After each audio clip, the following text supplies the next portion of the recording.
And we are live. Okay. I like how that went. Ladies and gentlemen, everybody watching, thank you for another week. Thank you for joining another week of InfoSec Unplugged. I'm your host, Davin Jackson, also known as D-Jax. If you guys don't know, I run for Cybersecurity.tech, which is my blog site. And I've just launched my YouTube channel. Well, I've actually had the YouTube channel for a little while, but I've launched my show called InfoSec Unplugged, where every week I like to talk to different professionals in the field, and we can talk about their experiences and just have a, straight up real conversation. So before we get into it, a couple thank yous. One, thank you to everybody who has been watching. Thank you for all the support I've been getting the last couple weeks.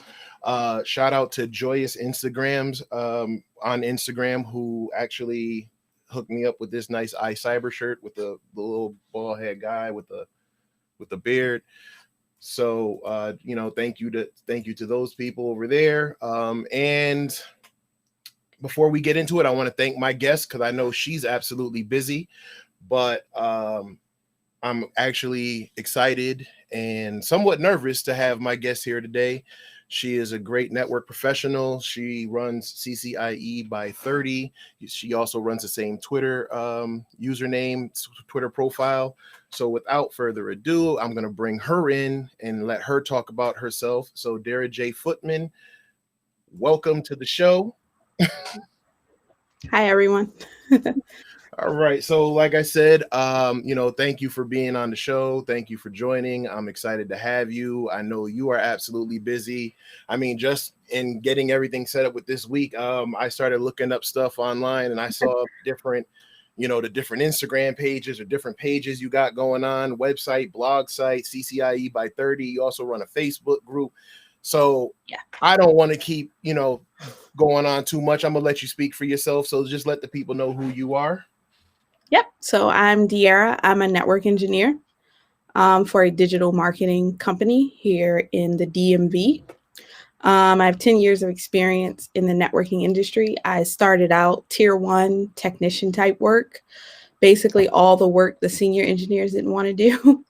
And from there, I got my CCNA, worked my way up to being an engineer and then actually leading projects. I've worked across multiple industries, K through 12 education, federal government, healthcare, and now digital marketing. So nice. And I know about that school life. So I know what that grunt is like. So like I said before, for one, the one thing I've always liked about you is that you're super goal oriented. You're super ambitious. I mean, it's in your name, CCIE by 30. So, explain to them, how you came up with that, what the CCIE is, and, how you came up with that goal. Sure. So I actually got my start in high school. I attended a vocational technical high school. And one of the career paths was Cisco networking. I've always loved technology. I always knew whatever I did, it was going to be technology related. I actually went in initially under graphic design. And in my freshman year, all of the career paths did like a trade show where they took some time, showed off their projects, talked about what they were working on. And the class from the Cisco networking course presented. And I'm like, there are people who make the internet work. That's what I want to do. So I changed my career path that day. Started in my sophomore year. The sophomore year of the program was pretty much all computer basics. So pretty much A+ material. And then junior and senior year was focused on a Cisco networking course. In my senior year, I got an internship at our local school headquarters building. And that eventually turned into my first job. So I have been working there for about a year and a half. Again, just doing like tier 1 stuff, basic troubleshooting, doing tickets, doing research, calling thousands of phone numbers, all the grunt work no one else wanted to do. And, management came to me and they're like, you're super helpful, being here. But of course, with it being a school system and budgetary constraints, they're like, I need you to get certified so I can justify having you here. So I had kind of put off my CCNA at the time and So I'm like, all right, well, it's time to get it. And it basically came down to like, if you're not certified, you're not going to have a job. So I, put my head down, started studying for, at the time, the CCNA was 2 exams. The first one was the CCENT, and that was the first exam. And then the second exam got you the CCNA. So I took the 2 exam approach, even though I had some background and was working, actively working in the business. But I took the 2 exam approach, failed 2 times, passed the CCENT on the 3rd time, passed the secondary exam on the 1st time. I'm like, all right, cool. I got my CCNA. I'm like certified. And then I started looking at some of the other certs now that I had gone down the path. And I saw the CCIE and I did some research on it. And it was kind of like the PhD of networking cert. So I'm like, it'd be really cool. And I saw like the cool little plaque that everyone got. And I'm like, I want that. I want the shiny plaque. So that's kind of where the goal came from. I was 21, 22 at the time. And I'm like, all right, I think I can do my CCIE in 8 years. So I'm like, I'll have my CCIE by the time I'm 30. So that's kind of where it came from. It's my own personal Mount Everest. I often get a lot of comments about, oh, it's not really worth it. It's a lot of time and energy. The ROI isn't really there. You don't really need it. And I'm like, yeah, but it, 1, doesn't hurt to have it. And 2, it's my own personal goal. I'm not telling anybody else you have to be a CCIE. Right. And we're gonna touch on that in a second about, who deems those certifications to be useful in the field. Because sometimes it's different for certain people. But I totally understand where you're coming from. Like when I was in the school system, we tried to do different things, and it was actually a personal goal for myself where I didn't go to college. So I'm around a bunch of other people who are college educated, and I sat back to myself and I'm like, man, if they decided that they needed to do budget cuts tomorrow, who would be the first one to go? And I came up with the conclusion that would be me. So I went out there and I grabbed all the certifications I needed at the time, Microsoft certifications, CompTIA certifications. And and having that conversation about budgets is a real conversation, because they support you till they don't. Right. So they're with it, and what I noticed in some situations is the support is performative, where they say it because it's it sounds good, but when they start seeing someone actually act on it, it's like, holy shit, I didn't really think you were going to do all of that. So so definitely, kudos to you for having that, that drive, especially at that young of an age. Cause, I'm an old timer, I guess, when it comes to when I decided I was really going to jump into the field. So to jump to look at something at a cert like that. And for those who don't know, the CCIE is definitely a major certification to have if you're in the technology field and you're especially network engineering, like that, like she said, that's like, your bachelor's or your PhD in networking. So, to have that ambition to say, hey, I'm going to do that by 30. I mean, what was I at 30? I think I was like, oh, I'm going to be a sysadmin. I'm trying to remember when I got my MCSAs and stuff, but just to have that drive and ambition, it's a lot. Because as you were on last week when I was talking to JB, and I think JB is actually here, which he is. Shout out to JB and shout out to Maddox12.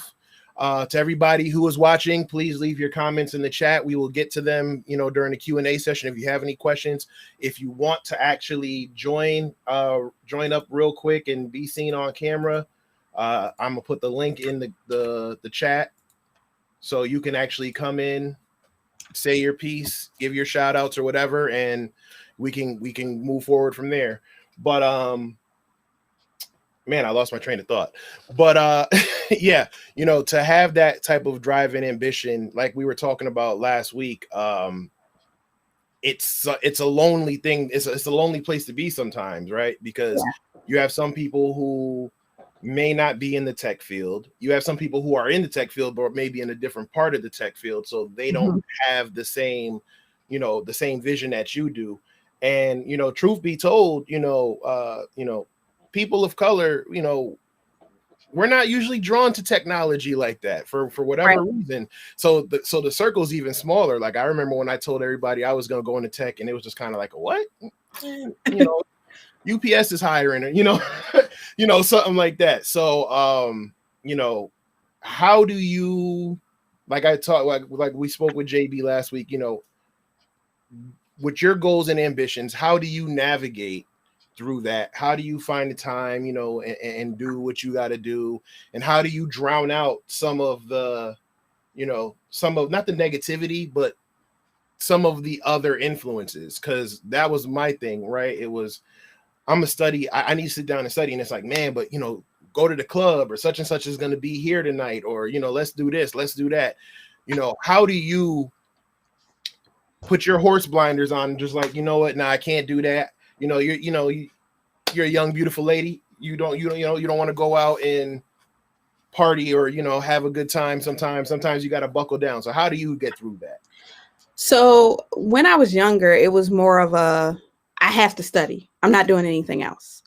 And that was kind of unhealthy, because I also wasn't doing like self-care in that. So I was eating junk food, studying. I was also a new mom at the time. So and if anybody listened to any of my other interviews, I was also in school at community college and physically going to the college. So I just got to the point where I'm like, any downtime I have, I'm studying. So I'm studying on the bus on the way to school. I'm studying on the bus on the way to work. I'm studying at lunch at work. Baby down for a nap, I'm studying. Trying to like cook some like hot pockets or whatever, I'm reading. Any free time I had, I was studying. I'm waking up, I'm getting ready, I'm listening to videos. And it was a grind, but at the time I'm just like, I need to keep this job right now, because at the time I didn't feel ready to, go out and look for something else. It was very flexible. And we had a lot of different technologies we could work on and touch. So I kind of looked at my first job like it was my college, in the sense that I had everything from a technology perspective available to me. And because we were a small team and, a school system, again, budget constraints, everybody has to know a little bit of everything.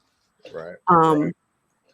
So now how I try to approach studying is, and I learned this after I took the CCIE, which is the first exam, I give myself at least 3 months comfortably. And that gives me time to build in some rest days, to just not be head down or looking at a screen 24/7. And I kind of split it up like, okay, so I set my date for 3 months out. The first month and a half, I'm studying. So I'm reading the books, I'm looking at the video courses, and I'm taking notes. After I go through all my study material, I take a practice test, see where my weak spots are, go back and review that material. And then the next month and a half, I'm reviewing and labbing. And then like a week to 2 weeks before my actual exam date, I'll take another practice test to see where I am. I can generally feel now where I am, like if I'm really ready to take the exam. Right. And if, I'm not ready, I'll push the exam back. Like I have no shame in, all right, I said I was going to make this date. I'm not really ready. I don't want to waste $400. I'm going to push it out. Listen, you know what? Say that again. Don't be ashamed to push that back. I've been very transparent with my failures and my shortcomings with certifications and setting unrealistic goals. So listen to everything she just said, everybody. Have a realistic approach to it. Make time when you schedule your studying and your exam stuff, make time for those breaks. Don't end up like me, because it basically, I kept telling myself I wanted to knock out the OSCP in 3 months, and I kept grinding, even though my body was screaming like, please stop. And then finally, the thing about the body is if you don't listen to the signs, it'll tell you when it's had enough. Yep. And you know, and when it's had enough, you gonna pay for it. And like I said, I don't ever want to get too graphic into the details. Maybe hit me up on the side and I can tell you exactly what enough meant. But you know, definitely take the time for yourself, take those breaks for yourself, set those realistic goals. And yes, do not be afraid to say, hey, you know what? I'm just not ready. Let me push this back. Because like she said, $400 or whatever the cost for the certifications, you know, it's a lot. And these jobs don't reimburse you if you fail. So Not at all. so be sure that, you know, when you test, you ready to test so you can make that money back. That's your return on investment. So real quick, got a lot of stuff going on in the chat. So JB says the CCIE is always a huge differentiator. He said he's never heard of someone who got one.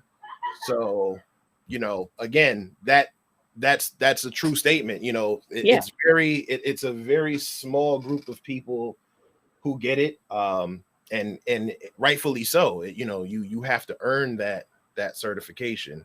So Tom Cruise says, I feel like I'm late in the game and I'm 26, laugh out loud. Listen, like I put in the chat, it's never too late to get started. You know, if you have the skills, to me, it doesn't matter, you know, what age you are. If you have the skills, go for it. If you can obtain the skills, go for it. I'm gonna be honest with you.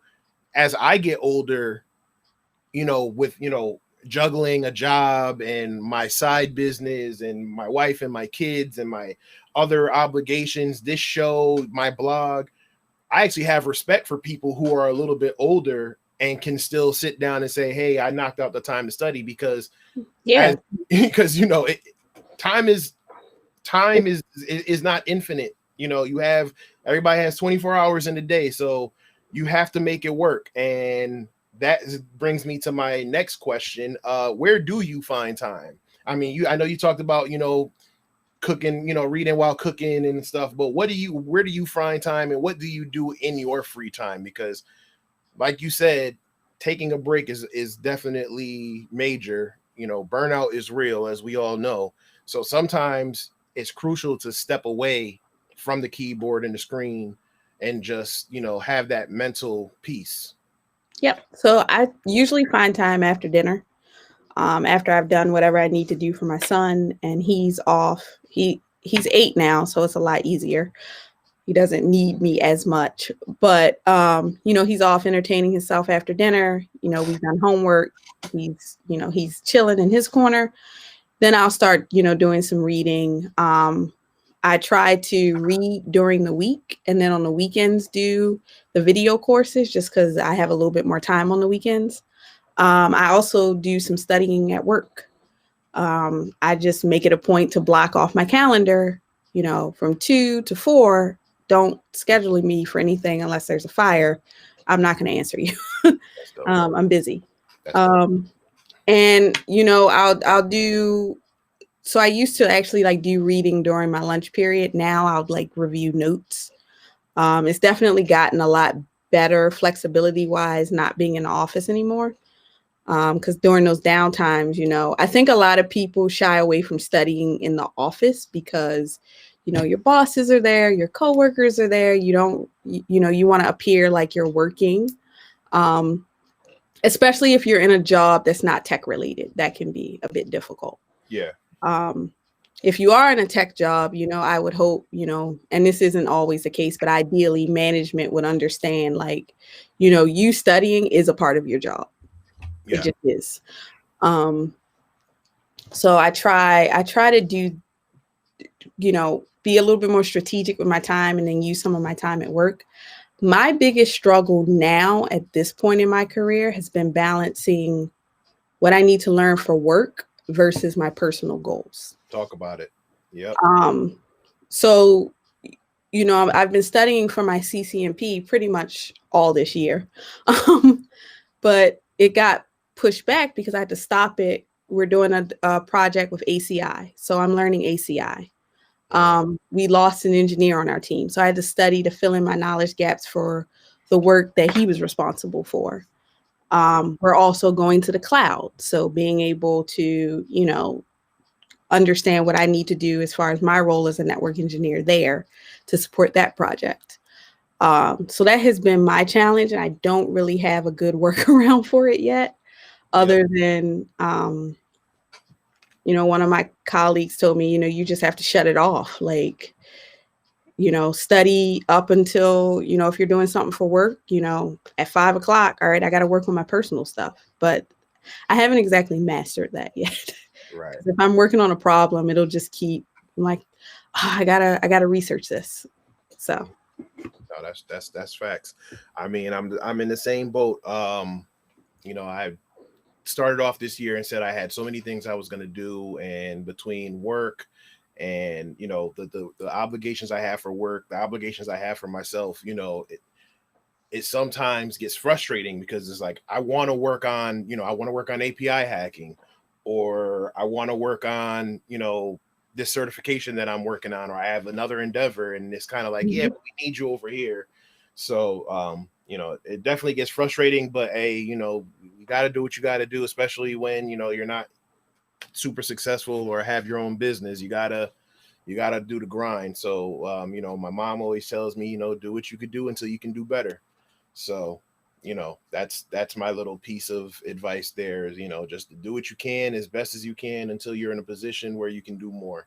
So let's see, Maddox, I see you have a couple questions. I'm gonna save that for the Q&A because those are definitely good questions and I don't want to go too much over time.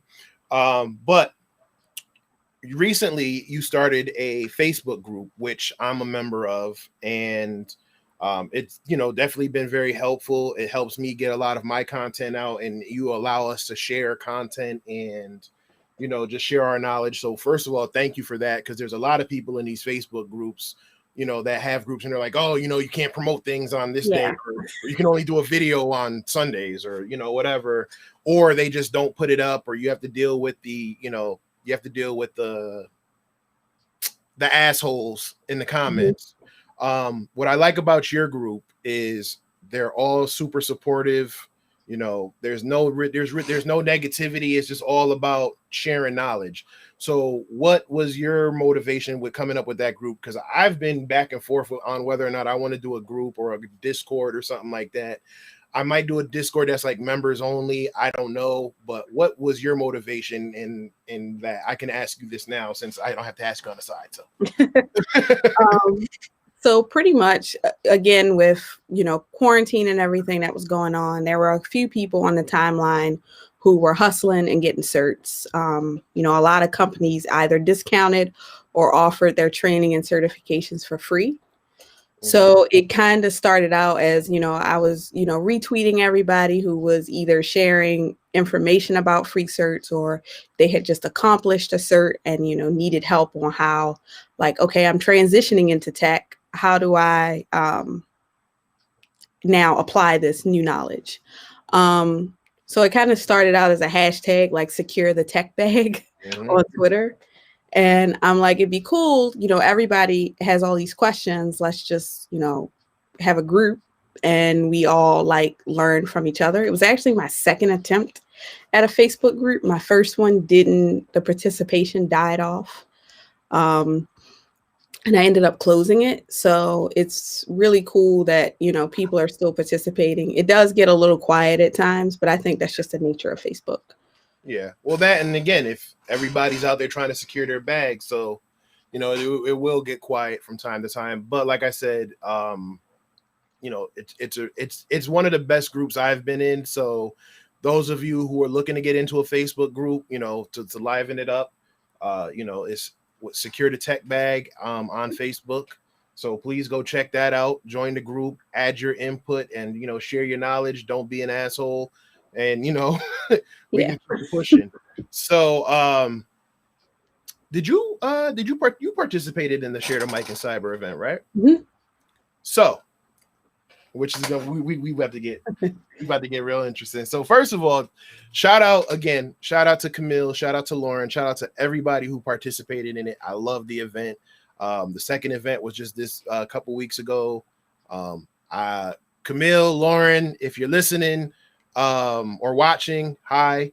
And before the next event, I gotta get you guys on here talk about, that experience, because again, I definitely bring it up all the time. So how was your experience in it? I had a positive experience. It seemed like it was great for the day, and then I got a lot of new followers and people who engaged with me, and then it kind of died off. Yeah. So the person I shared the mic with is still really cool and still like interacts with me and checks in with me though. Yeah, I think meeting the your partners was definitely helpful. Shout out to Selena Larson.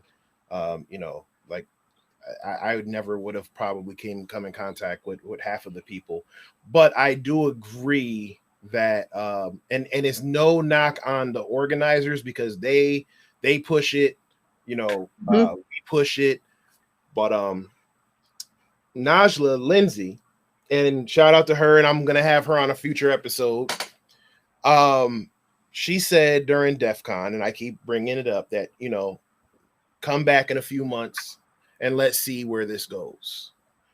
Let's see if a lot of people who spoke up on it, not necessarily just the people who participated, but the people who were supporting, because remember, during that time there was a lot of stuff going on, protests and the racial injustice and everything that was going on. And a lot of people spoke up and spoke out, and it felt good for the moment. So my thing is with those people who are allies, I appreciate it. I love it. I think we need more of it. Let's do it. Right. But the difference between there's a difference. You can turn that allyship on and off when you want. I can't turn this off. Neither can you. So with that being said, there's a lot of difficulties when being a person of color, especially a woman or a woman of color, in the technology field that, I don't, even as a man, I don't experience, because I don't. So I want to talk about it for a second. I'm going to give you the opportunity to talk about it. I want to know how you feel as a Black woman in tech, a Black person in general. What's missing for us in the field? What should there be more of that would be more welcoming to fill some of those voids? Because like I said earlier, when I grew up, I was always under the impression that, I wasn't smart enough, or that I didn't fit the right description to be in this field. You had to be a certain persuasion. And, and even in coming into the field, you still deal with it. Like, as all the certifications I have, I feel like sometimes I have to justify my existence. And if I feel that way, I can only imagine how women or women of color feel. So please take the opportunity to speak on it. Again, we're not a kid rated show. So if you feel like you need to express yourself, however you need to express yourself, the floor is yours, ma'am. All right. So I've been fortunate enough to, at every organization I've been at, to have allies who were not afraid to check people when they were being disrespectful. And I think that's the difference, because there are a lot of people who will say they're allies and diversity, inclusion.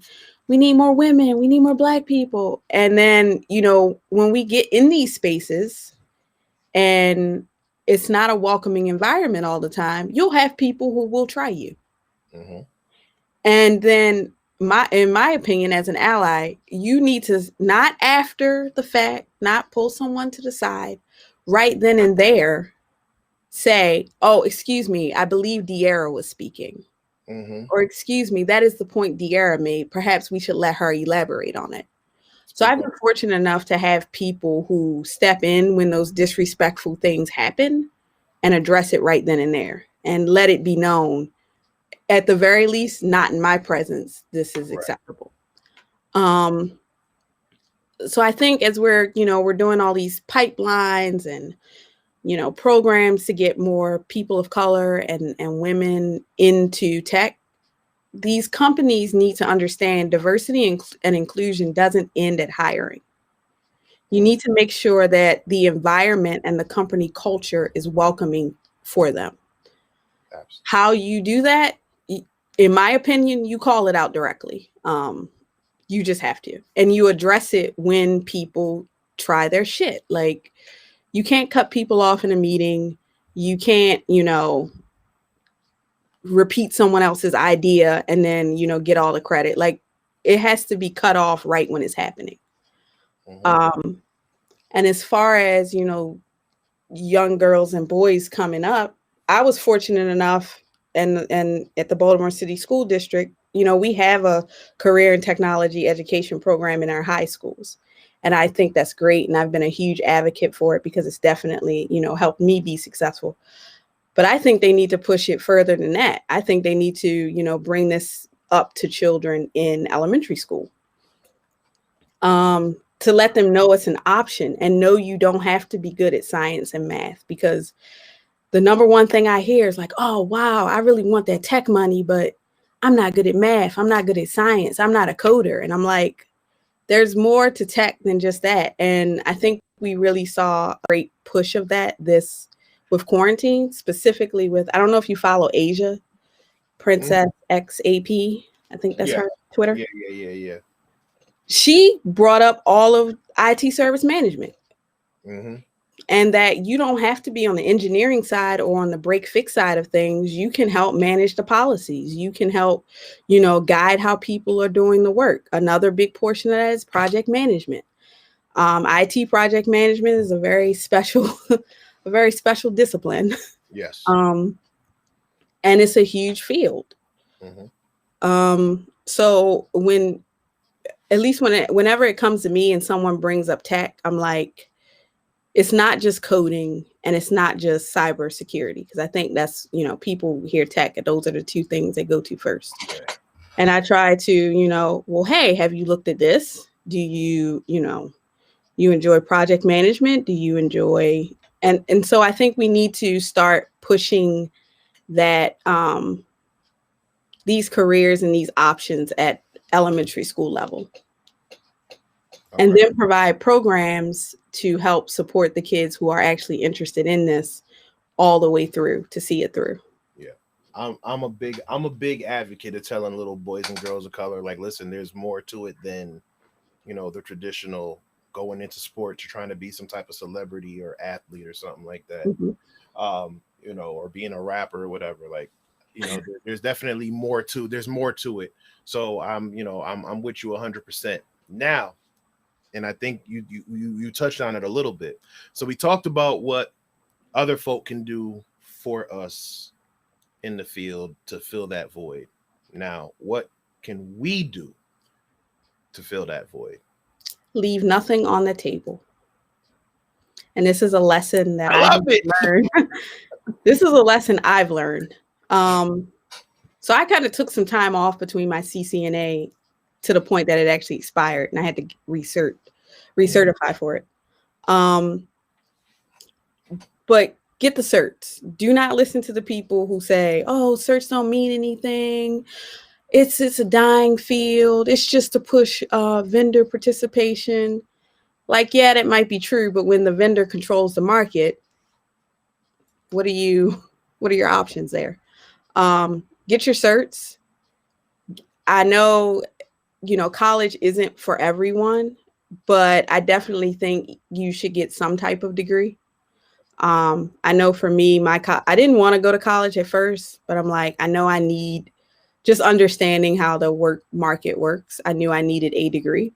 I started out in computer science. Hated it. Hated programming. I'm like, this isn't it. I'm not doing this. So I started looking at the college programs that were geared more to networking. And it was like, 2 to 4 years to get a CCNA. I'm not paying for that. I can do that on my own. So I started doing, business, and it has helped me tremendously because it, one, started changing my thinking from a tech side to how can tech better improve the business, and how are these tech solutions that I'm going out and finding and presenting and implementing, how does that impact the business? And it also helps when you know, I go find a solution and I'm really passionate about it. And I'm like, we need this right now. I can speak the business side of the language to say, you know, here's how this will impact, you know, our business and improve our operations, et cetera, et cetera. And if you're looking for, not sponsored, but I attend WGU right now, and awesome online college. So if anybody wants more information, feel free to DM me about that. Yeah, I've heard about them. I heard they do great stuff. And then if you have certifications, I like the fact that you can transfer over your credits. You can transfer your certifications and get college credits for that. So I definitely like that. So, okay. I'm just going to piggyback off of what you said. Yes, leave nothing on the table. But I also think it's up to us. And when I say us, I mean someone who has a platform like you or like myself or like, you know, other folks in the field to uplift and mentor somewhat, you know, other folks in the field. You know, one of the frustrations that I had before I discovered Twitter, you know, or this, I should say this side of Twitter. One of the problems that I had is that I would come in contact, whether it was on LinkedIn or wherever, and I would try to reach out to these individuals. And, you know, I'm not saying any names, but, you know, basically I got left on red. You know, some of them would say, hey, listen, I just don't have the bandwidth to help out, whatever. But others just kind of just ignored it. And with me, I remember how I felt when I started getting into the field, and then it was just like, you know what? Well, then screw it. I'm gonna keep my head down. I'm gonna do what I got to do. I'm gonna have my Jordan mentality. I took it all personal, and I was gonna keep dropping 40 until they noticed me. But then when I got to a level of, I wouldn't call it success because I'm not where I want to be yet. But when I got to a certain level where I felt like I could help, I started to understand, okay, well, they're successful for a reason. They're busy. So that's where the blog came in, because this way, if I can't answer the question for you, maybe I can point you to that direction through the blog site or through the YouTube channel or something like that. But I definitely think we need to see more representation matters, right?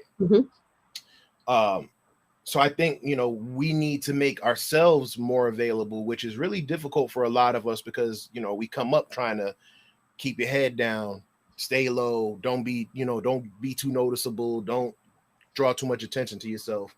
I think we need to flip that and make ourselves more exposed out there so people can see, especially people who look like us or young kids can see that there are people who are doing it in the field. There are people who are somewhat successful. Hey, there, you know, I am smart. I don't have to hide the fact that I'm smart because, you know, these people think, you know, being smart is corny or being smart isn't cool or whatever.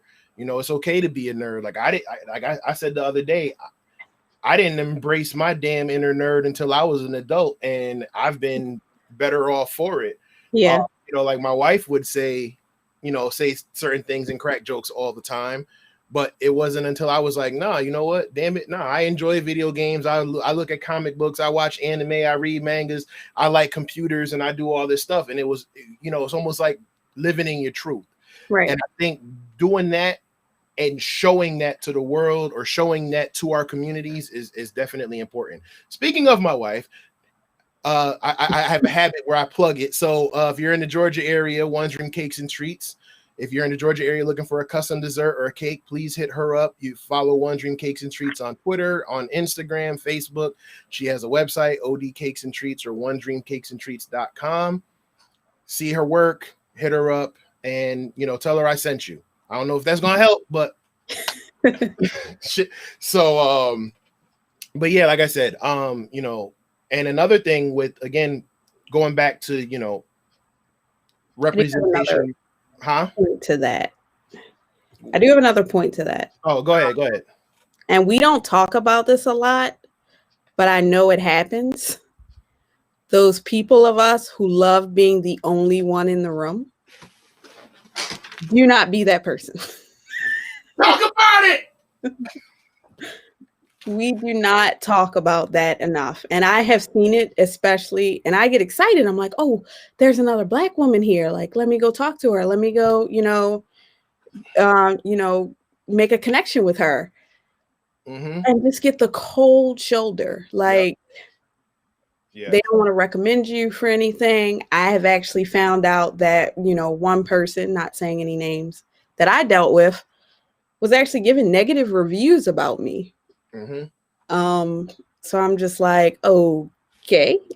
Yeah, there's enough jobs, there's enough money in this field for all of us to be successful. We do not need to be crabs in a barrel. We don't need to do that, and like I said, that was me when I came in. It was like a unicorn looking at another unicorn, and it was like, hey, fellow unicorn here, and it was just kind of like you know what I'm saying? So, I think we're phasing that out. I don't want to call them old, but that old way of thinking, we gotta phase that out. Right. And this is something, if you're in tech and you're like, I don't want to do the blog thing, I don't want to do the Twitter thing, be available in your organization for when people come in, depending on what level you're at.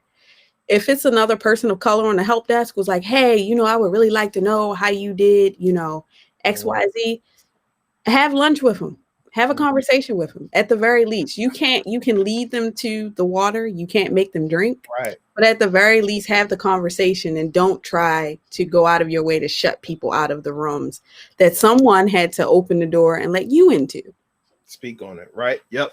And like I said, now my only caveat to that is, make sure you do some of the research first. Like, don't ask me something that I can answer for you on the first page of Google. Make sure you do, if you have a question, make sure you did some research and then say that, say, hey, I tried to look this up, or I tried this and it just didn't work. Do you have any tips? Right. Somebody came to me the other day and they said, I was trying to figure out how this, whatever for this scan. And I tried this, I tried that. And, so to me, it shows, okay, so they're actually trying certain things. And then it's like, all right, cool. Let's work. So, but yeah, absolutely. And like I said, we gotta change that way of thinking. Joyous one said that part. Listen, yeah, absolutely. So, I want to save some time for Q&A because we got a lot of stuff. We got a lot of interactions going on today. So, we're gonna wrap it up in a little bit. One of the things that I mention all the time is when you get down or you get discouraged in this field, because it will happen. I don't care if it never happened to you and you've been in the field for 20 years, it will happen. When you have those moments, one of the things I say is to find your why. And it can't just be, because, you can make a lot of money or whatever. It can help, but sometimes the job or the field or the toxicity of the field and the social media that goes with it, sometimes that ain't enough. So, what's your why? When you feel like I just don't have it in me to pick up this book, or I just really want to just kind of go off and figure out something else. What's your why that keeps you motivated? Yep. My son. Simple. I want him to have a better life growing up than I have, and be able to have the opportunities that I wanted when I was growing up, but we just couldn't afford it. So that's definitely my why. And then, as I educate myself more on generational wealth and legacy, especially following people on this side of Twitter, you have no choice but to learn about it. That's definitely important to me, so that he doesn't have to start from scratch. So I had to start from, scratch. Basically, my family did the best they could. They provided every opportunity that was low cost or free that they could find. I took advantage of them. Now it's my job to leave a nest egg, both financial and, real estate opportunities. If he doesn't want to go to college, here's money to start your own business. I hope he chooses tech.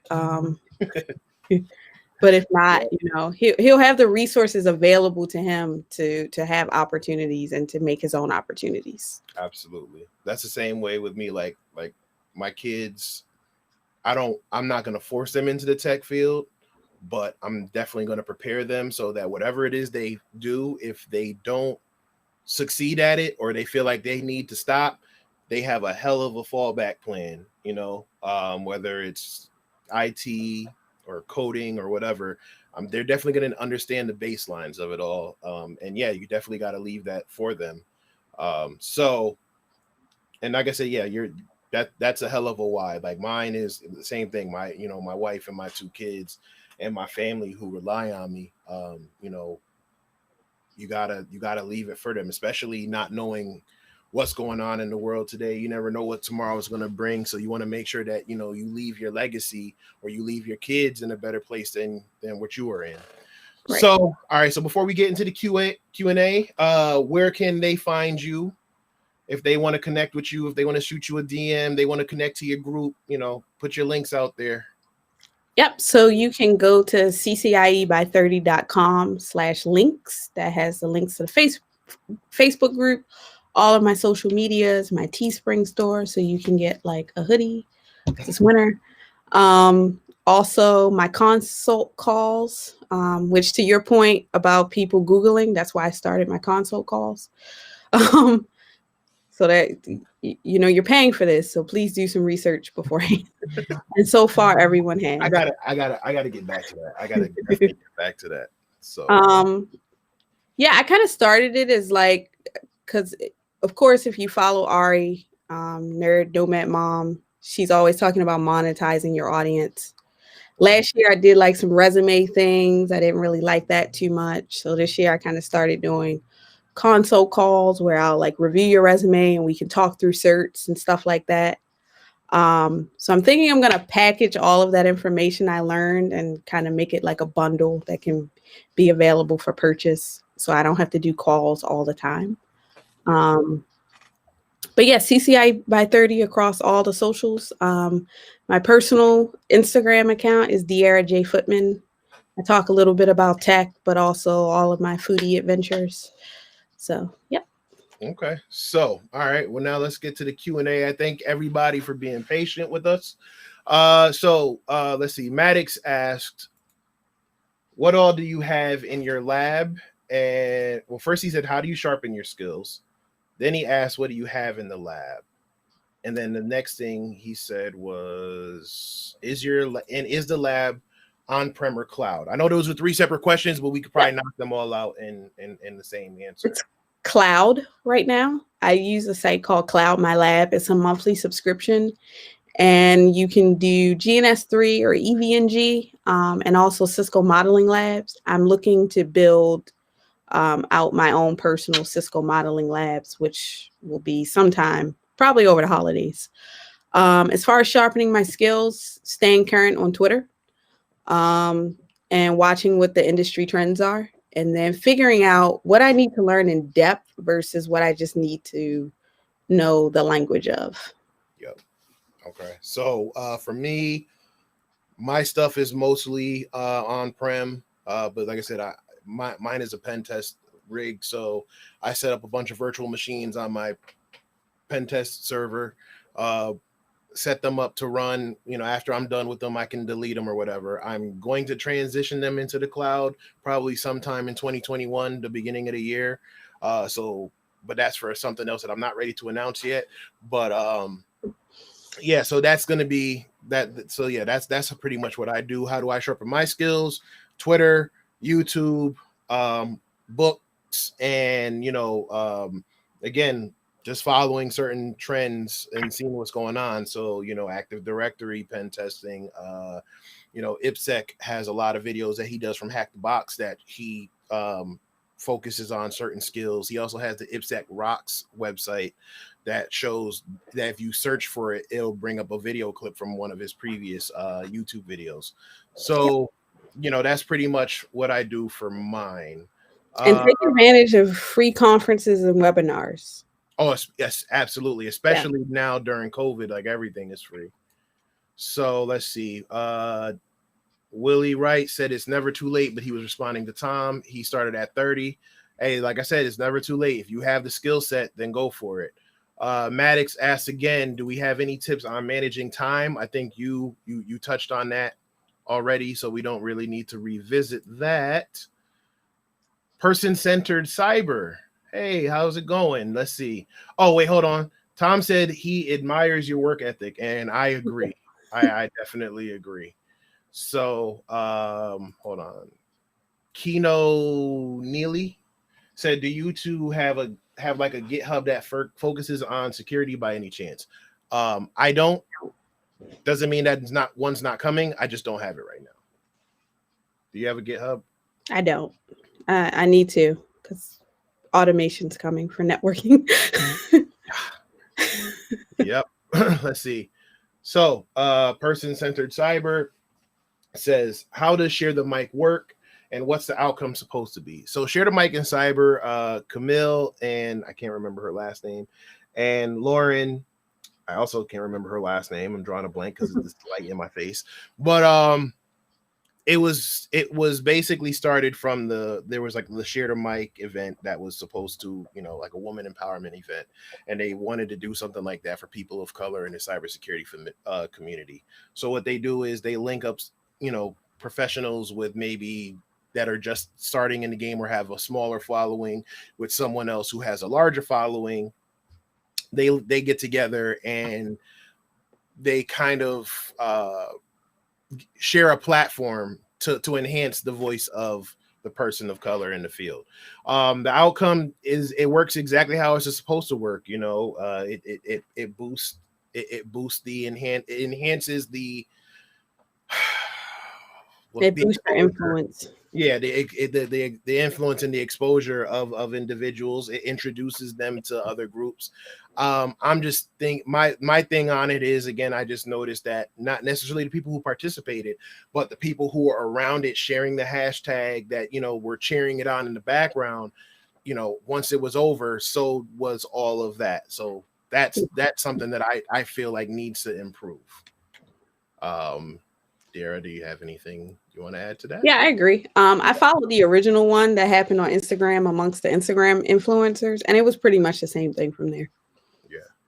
So Joyous One says, well, first, they said facts. Again, thank you for the shirt. But and then it says, yeah, we stuck being people of color. I agree. There is a certain ceiling for several of us. But again, I think with the event like ShareTheMicInCyber, and with what's going on here, not to toot my own horn, but what's going on here with Deirra's doing, check out Paris Athena, who does the Black Tech Pipeline.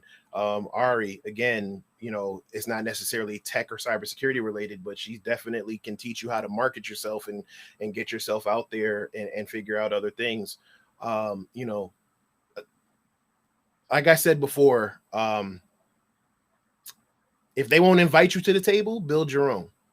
Mm-hmm. And with COVID, the opportunity is there to gain the skills, gain the knowledge, and build your own, because remote jobs are already a thing, but it's definitely going to move into the future. A lot of jobs are going to be remote, and it just, the opportunities are there for you to just keep building up, and eventually, doing something where you can stand out on your own. So we ain't gonna be stuck for too much longer. So that's my piece on that. You have anything you would like to add? Yeah, I agree. Okay. All of that. JB says, I hate math. Yeah, me too. I actually was pretty good at math. Person-centered cyber again asked what was your Twitter handle, but you said it right here, and it's also right here. Ladera J, hi babe, says she agreed with you about leaving nothing on the table. Hashtag leave nothing on the table. Put that right there. Same thing. Another hashtag leave nothing on the table. Let's see. Maddox says thank you, and that his daughter loves seeing other girls that look like us working. So that's to you. So we're gonna let's see what else we got. Let's see. That's a good point. I agree. Jack says had to hop out the shower to tell you to talk to Dan. So absolutely. Listen, let's see. We go here. We need more likes. This is dope. Nick says great answer. Willie says always have a fallback plan. Kino says that's corny. I'm assuming that was back when we were talking about the, the cold shoulder. Yeah. Oh, JB asks, what is your favorite area or topics in networking? So right now I'd have to say data center and security. Security, specifically ICE. I'm also learning a lot about firewalls now and VPNs, so that's all been very cool. And I have a love-hate relationship with ACI right now. I love it when it works, not so much when it doesn't. Yes. Cover 6 Solutions is in the building and dropped a little nerd emoji. Salute to you, sir. Kelvin says D-Jack speaks truths, D-facts. Doesn't have a ring to it, but I accept it. I appreciate it. Thank you. Your Joy says you're welcome for the shirt. Cover 6 says they gained 1,000 followers on Twitter. ShareTheMicInCyber has been amazing, and they're happy that they have connected with everyone involved. Absolutely. So you got to make your own table. A lot of people will invite you to just give you scraps, so be careful with those tables you sit at too. Yep. You're not wrong when you write. Let's see. Lucretia says, thanks for sharing. I'm studying Network Plus right now before diving into Security Plus, and I can't express how thankful I am to see people who look like me giving us the game. Well, thank you, Lucretia, for logging in and tuning in. You could be anywhere in the world, but you're here with us. Mm-hmm. So thank you. Be sure to subscribe, follow me, follow Deirra, and just keep the love going. Like I said, I'm here every Thursday. And Cover 6 asks, have you done any work with IPv6? I did one project with IPv6, and I haven't touched it since. And that was 4 years ago now. Yeah. We're not using it on the inside of our networks. It's mostly just there. The company I'm at now, we have some IPv6 space, and it's configured and turned on from our ISP perspective, but we're not using it inside. Okay.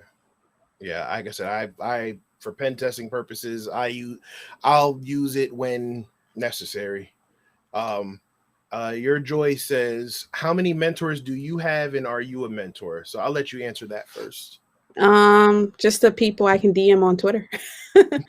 I am not a mentor in an official capacity just because I don't have time right now, but I do try to answer all of my DMs and any questions, or point people to the people they need to talk to. And then if, we need to do something a little bit more in depth, then I have affordable consult calls right now. I like that. I like that plug. Same here. I'm not, like I said, I try to respond to all the messages I get, except for the ones that ask me how to hack social media accounts. I get like 10 of those a day. Can you hack Snapchat, or I got locked out. Can you please locked out. Yeah, I got locked out. Even though the profile picture of you looks like A, and the person the account looks nothing like you, but I'm not going to get into all of that. But so yeah, I do mentor by doing Q&A. If I have time, I'll try to set up a little quick call. But for me, there's a very thin line between mentoring and coaching. Mentoring is where I can give you the advice and I can point you in the right direction. Coaching is where basically we can develop a plan or develop a strategy and, kind of go through line by line. And just like what she said, there's an affordable cost to that. So, so just, again, make sure you have your questions ready if you have the questions ready, make sure you've done some research, and then we can work through it together. So top of the hour, I don't want to keep you too much longer, but like I said, I always want to try to make sure that I give my flowers to people while they're there to appreciate them. So I just want to say that keep up the amazing work that you're doing. Thank you. The goals and the ambitions and things that you have set, like, I wish you well in all of those endeavors. People definitely need to pay more attention to you and follow you and go on to your group, join the group, get some gems from you. And like I said, just keep grinding away, just keep at it. And like I said, never, you have a great why. So I definitely feel like, you're a voice that needs to be heard. And I'm just grateful that you allowed me to share the platform with you today to do that. So thank you for having me on. And this is awesome. Oh, well, thank you. Oh, let's see. Hold on. You can't unlock my iPhone. I don't know the phone number or email tied to it. Wow. JB says great chat. Maddox says likes. Thank you both for your time. Thank you for your time for sharing it and tuning in. And this was dope. Thanks, guys. Thank you to everybody who's here. Thank you for all the support. Like I said, this kind of started off on a whim. I've been talking about it, but I definitely appreciate the love and support that I'm getting. Share this to your friends or share this to people who want to get into the field. Like I said, I want to talk to everybody. I don't want to talk to the people who are the names. I want to talk to the people who are like us. I want to talk to the people who are just trying to get into the field. I think that's going to be one of the next thing I'm going to do. I'm gonna push for someone who's looking to get into the field and maybe do a session with them on live and just kind of ask them what their challenges are. But like I said, I want to talk to everybody from all corners of tech and cybersecurity. So, don't be afraid to join. Don't be afraid to click that link that I put up in the chat earlier and say your piece or say what you got to do. Keep it peaceful, because I will flame you back if you don't. But, let's see. Thanks for sharing your knowledge, you two. And Trent says thank you. Shout out to Trent. Shout out to Kino. Shout out to everybody who was here. Shout out to my guests. Thank you for joining tonight. And one last question. What are your thoughts on the CISSP certification? It's not entry level, regardless of what they tell you. It's definitely not. It's definitely not, because I've seen that where it's like, entry level job, but you have to have your CISSP. But in order to have your CISSP, you have to have 5 years of experience just to qualify for the full certification. Depends on what you want to do. So I'm a pen tester. I have my CISSP. It doesn't help me hands-on tech-wise, but it helps me understand a lot of the protocols and a lot of the rules and guidelines. Eventually, I'll probably move into doing stuff like more audits and stuff like that. So I think it's a great certification to have, but get it because you need it, not get it because someone told you it's a box to check. Yeah. Right. So, with that being said, what happened? One more thing. The number one question I get is, should you get your Network Plus or your CCNA? So if anyone else is on here and they're wondering that, my recommendation is that if you don't have tech experience, do your Network Plus and then do your CCNA. The Network Plus will give you a vendor neutral overview of networking. And then the CCNA dives into the Cisco specific things. I know there's a huge debate that the CCNA isn't entry level, but it's definitely a requirement for any networking job. So, well, that's what I was always been told when I got my Network Plus certification. It was Network Plus was the baseline, and then go for the CCNA. So I agree 100%. Yeah, if you don't have that baseline foundational thing, don't jump straight to CCNA. Right. JB says the hardest cert I've ever studied for, including CCNP, CCIE written, was the CISSP-ISSAP. Yeah, the CISSP is no joke. It's a grind. Like I think I slept for like 2 days after because all the cramming I did for it. I've been studying for the OSCP, most difficult thing ever. Demi, just Take your time. Look at everything you see on the screen. Enumerate. I'm trying to say it without breaking any NDA. Enumerate, enumerate, enumerate, and enumerate. Make sure you check what every port has and everything. And this is from someone who failed it. So, but yeah, make sure you look at everything. Look at everything and just and also don't just run the exploit because that's the recommended exploit. Understand what's going on in the exploit. Understand what's happening in the background before you push that button. So, like I said, don't want to stay on too much longer. No, I can't even. y'all coming with the questions tonight. Okay, so let's see. What's the best CCNP to get with Encore? Yep. That's the CCNP core exam, enterprise core exam. And my response to that is, what do you want to do? So advanced routing services is pretty much the old CCNP route switch. Design is CCNP or CCDP, design professional. Okay. And then I think there's wireless and automation. So advanced routing services is going to give you the generic route switch foundation. Design is going to dive a little bit deeper into design. Wireless is all wireless technologies. And then automation is just automating all of those things. So you can definitely stack them. I'm doing advanced routing services because that's the path. I'm doing advanced routing services and then design because those align with the CCIE path. Okay. And let's see. Kelvin says, I agree. The CCNA is better than the Net Plus, though, but Net Plus is for noobs. Yeah, like I said, that's pretty much. So, all right, everybody. Thank you for joining. Every Thursday, 6 p.m. Eastern, I'm here live, unless I say otherwise. Tune in next week. I have, I'll have another guest lined up for you. Have your questions ready, and you guys take it easy. Wait, hold on. I'm from Trinidad, and we don't have much automation. And he also says, okay, thanks, and gives a thumbs up. Kyle, you know what? It's coming one way or the other. So I would get ahead of it. If you get ahead of the curve, you might have a quick beneficial bag you can get right there. If you don't want to do this, I wouldn't suggest doing the CCNP and automation. You can do the DevNet cert to cover the automation requirement to learn it and get your feet wet with it. There you go. So, all right, everybody, you guys be safe out there. Try not to pay too much attention to the TV.